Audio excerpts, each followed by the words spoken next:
Lapu-Lapu, among bayani, among syudad, among kabilin. 1961, opisyal nga nahimong syudad ang munisipyo sa Upod. Ug gipangalan kini sa unang bayani sa atong nasod, si Dato Lapu-Lapu. Ang atong syudad puno sa kultura o tradisyon nga may progresibo sa miaging mga tuig. Kanindot o progresibo na gayon niini atong syudad. Pero nagpabilin ang kultura, sining o kabilin sa atong apuhan na mga ang atong bayani, si Dato Lapu-Lapu, simbolo sa kaisog na mao'y hinundan sa atong panaunan.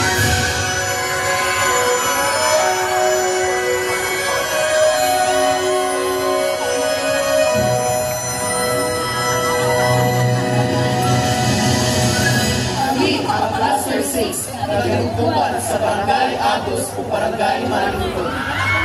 Kabanan sa Presido at Maling Dato Lapu-Lapu sa Grupo Isu.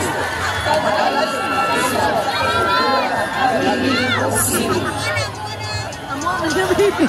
Contingent number 10, para sa progresibong kabilin ni Dato Lapu-Lapu sa Grupo Sixto.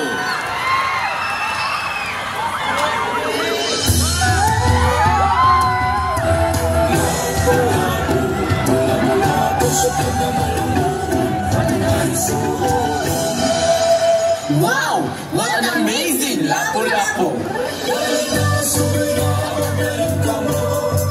Maayong panabot sa among syudad. Sa Lapu-Lapu, talinawin ni kami sa sihanta. Sa kultura kami nung sining madahugan. Dadilo, what a nice place is Lapu-Lapu. You got it right, Apo. Kung unsay kaanindot karon, mausap ang kaanindot kagahapon.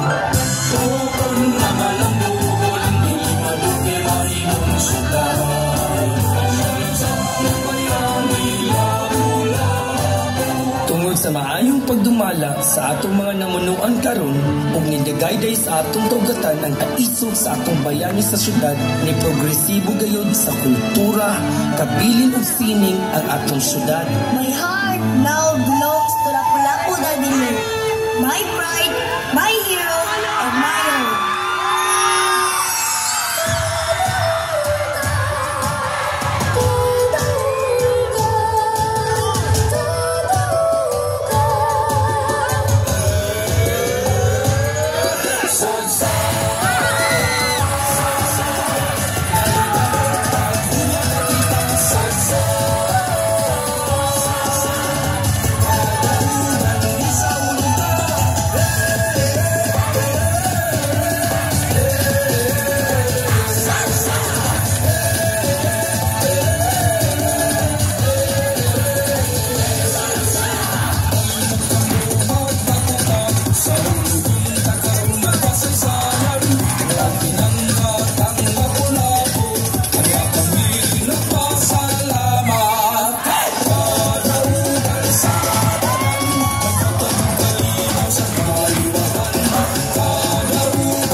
magkabilin sa atong agahan nga mao ang atong bayani si Dato Lapu-Lapu.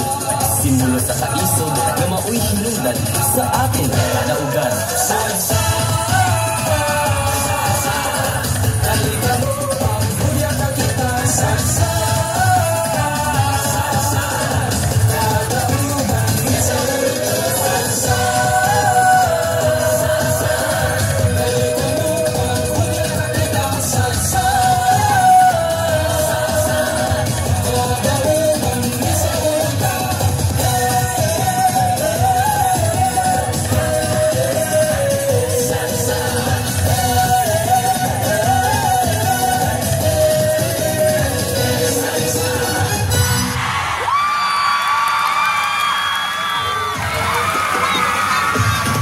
Daghang salamat, contingent number 10. Banay sa progresibong kapili ni Lapu-Lapu sa Grupo 6.